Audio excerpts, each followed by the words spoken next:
মিয়ানমারের রাখাইন রাজ্যের মংডু টাউনশিপে বিস্ফোরণের শব্দে কাঁপছে কক্সবাজারের টেকনাফের সীমান্ত এলাকা। বিস্ফোরণে বিকট শব্দে টেকনাফ পৌর সদর, সাবরাং ও শাহপরীর দ্বীপ এলাকায় বাসিন্দারা ঘুমহীন রাত কাটাচ্ছেন। কিন্তু কি কারণে এমন বিস্ফোরণ হয়েছে মিয়ানমারে, কি তার আসল রহস্য, এই নিয়ে বিস্তারিত থাকছে আজকের প্রতিবেদনের বাকি অংশে। কেটিভি নিউজ 24 চ্যানেল থেকে আপনাদের সাথে আছি আমি মাহমুদ রহমান সিয়া।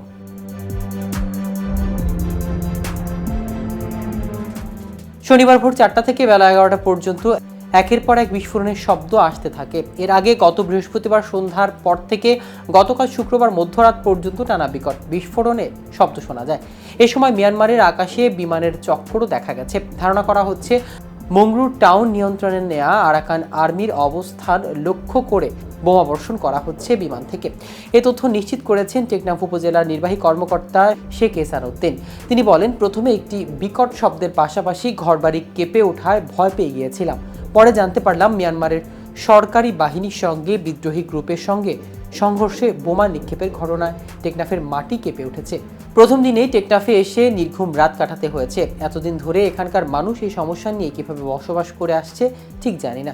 সীমান্তের লোকজনের দেয়া তথ্য বলেছে, মংডু শহরের দক্ষিণে উকিলপাড়া, ফয়েজিপাড়া, সিকান্দারপাড়া, হাড়িপাড়া ও ফাতংজা এলাকাকে ঘিরে প্রায় 1 বছরের বেশি সময় ধরে চলা যুদ্ধে রাখাইন রাজ্যের অধিকাংশ এলাকা এখন আরাকান আর্মির নিয়ন্ত্রণে। মিয়ানমারের সরকারি বাহিনী এখন আকাশযোগে হামলা করছে। স্থলে আরাকান আর্মির বিরুদ্ধে লড়াই নেমেছে রোহিঙ্গাদের কয়েকটি সশস্ত্র গোষ্ঠীও। সাবরাং ইউনিয়নের নয়াপাড়ার বাসিন্দা মোহাম্মদ ইসলাম বলেন, মিয়ানমারের গোলার শব্দে অনেকে এই শীতের রাতে ঘরের বাইরে রাত যাপন করছেন। একটু পরই গোলার শব্দে কেঁপে ওঠে বাড়িঘর। ভয় হয় কখন ভেঙে পড়বে।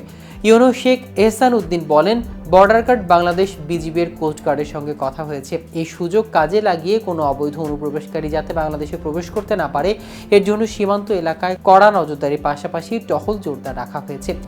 এর আগে তুমব্রুর গ্রামীণ এলাকা ও বাজারে ব্যবসায়ীরা জানান, ঘুমধু ইউনিয়নের তুমব্রু এলাকায় উত্তর পাড়ের বাংলাদেশ মিয়ানমার সীমান্ত এলাকায় ঘটনা ঘটে। সীমান্তে 34 ও 35 নং পিলারের মাঝামাঝি এলাকায় বুধবার রাত 12টা 25 মিনিটে প্রথম হামলার ঘটনা ঘটে, যা মিয়ানমারের সামান্য অভ্যন্তরে। এ সময় অন্তত 30 রাউন্ড গুলির শব্দ শোনা গেছে। দর্শক, আজ এ পর্যন্তই। সারা বিশ্বের নিত্য নতুন সকল আপডেট পেতে কেটিভি নিউজ 24 এর সাথে থাকুন। ধন্যবাদ সবাইকে।